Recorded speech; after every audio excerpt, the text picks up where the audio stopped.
Macroeconomic is the branch of economics that study the behavior and performance of the entire economy rather than individual markets. It focuses on large-scale economic factors such as growth of domestic product (GDP), unemployment, inflation, and national income. One of the most important tools the government uses to manage the economy is taxation. Modern economies are fundamentally based on taxes, which are the main way the government raises money. As cited by Britannica Money 2025, taxation is a process by which the government imposes mandatory fees on people and organizations. In practically every nation in the world, taxes are imposed mostly to generate money for the government spending and some other uses. Taxation plays a vital role in macroeconomic policy in order to fund societal needs like education, healthcare, defense, and social welfare, and infrastructure. But beyond just raising revenue, taxes are used to achieve broader economic goals. Fairness, efficiency, certainty, and simplicity are the guiding principle of taxation, which guarantee the tax structure remains fair and support economic stability. According to Lembaga Hasil Dalam Negeri, classes of income that tax is chargeable including gains and profit from business, gains and profit from employment, dividend interest, rents, and pension. This video will examine how taxation could help inflation, real-life examples of taxation, its effects and challenges, and also other alternatives to combat inflation. Inflation is a sustainable increase in the general level of price for goods and services in economy. It means that things cost more than they used to, and the value of money decreases. And why this matter? Because the first is affects saving and investment. If the rate of inflation is higher than the interest rate you are earning on your savings, your money is effectively losing value in real terms. Similarly, for investment, if your return don't outpace inflation, your real wealth is diminishing. And the second is because the impact fixed income. People on fixed income, such as literals receiving pension that are not adjusted for inflation, are particularly vulnerable. Their purchasing power suddenly decline as price rise, making it harder to afford necessities. And the last is increasing cost of borrowing. Central banks often raise interest rates to combat high inflation. This makes borrowing money more expensive for both customers and businesses, which can slow down economic activities. So, let's talk about how tax affect the economy and help control inflation. Firstly, when tax go up, people have less money to spend. This lower demand can help slow down increased price during inflation. But if tax go down, people spend more, which can boost the economy but may also make inflation worse if things are already heating up. Secondly, for business, higher tax means smaller profit. So, companies may hold back on hiring or investing.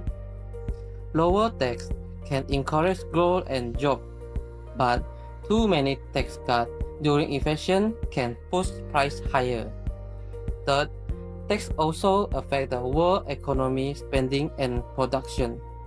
Higher tax reduce demand, cooling inflation, but tax on business costs can increase price if supply drop.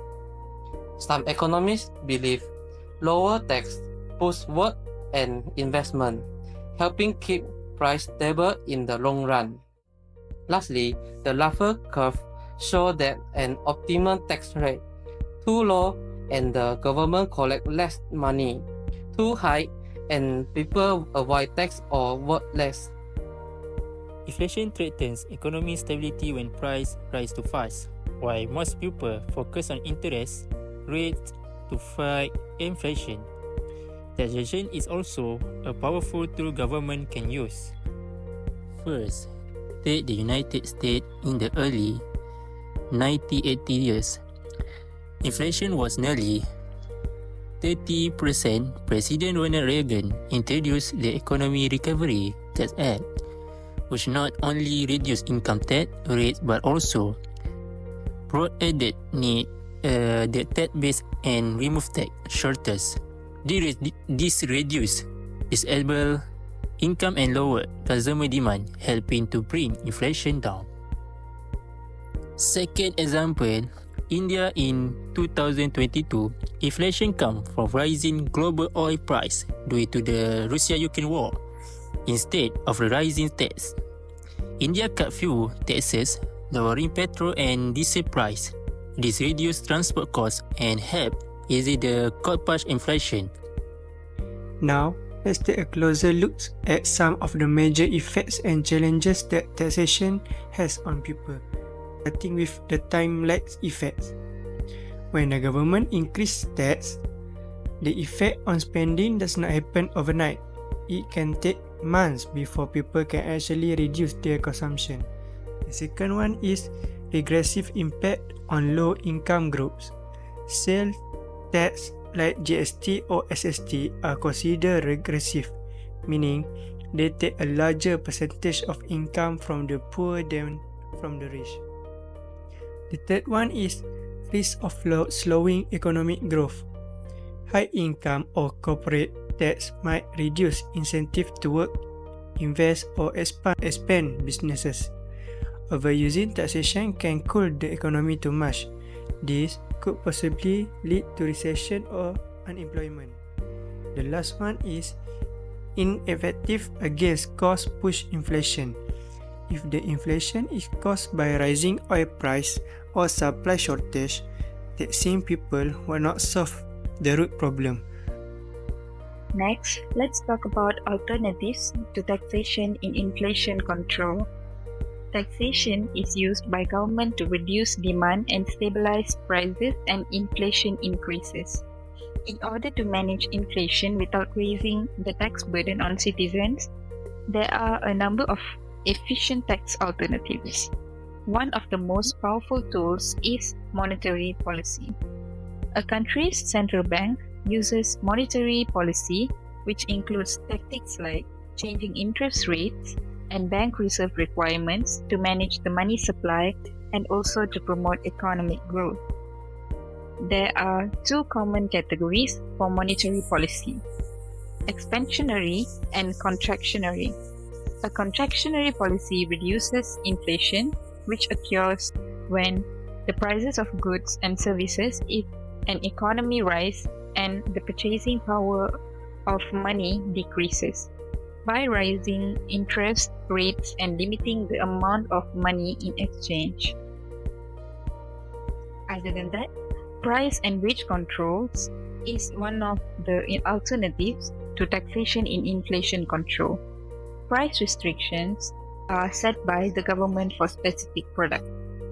To stop the wage-driven inflation, price restriction and pay controls can be combined.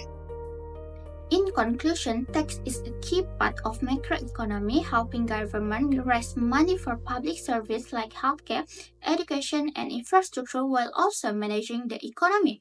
Two examples illustrate this. In US, during 1918, taxes were raised to the low demand and control inflation, while in India, in 2022, the government cut fuel tax to help keep price stable despite rising global oil price. For citizens, understanding taxation is essential for gaining deeper insights into impact of tax increases reduction, as well as the relationship between tax and the rising price of essential goods such as fuel, sugar, and others. For policymaker perspective, taxation play a critical role in designing tax policy that contribute to the national economy development in more comprehensive and detailed manner. These issues significantly affect both sides. For citizens, having a deeper understanding of taxation can help them make informed decisions about their household economy. It enables them to calculate their monthly budget and manage expenses more effectively. Meanwhile, for policymakers, understanding taxation is crucial in crafting fair debt policy that consider all parties. By adopting well-structured tax policy, a country economy can expand rapid growth.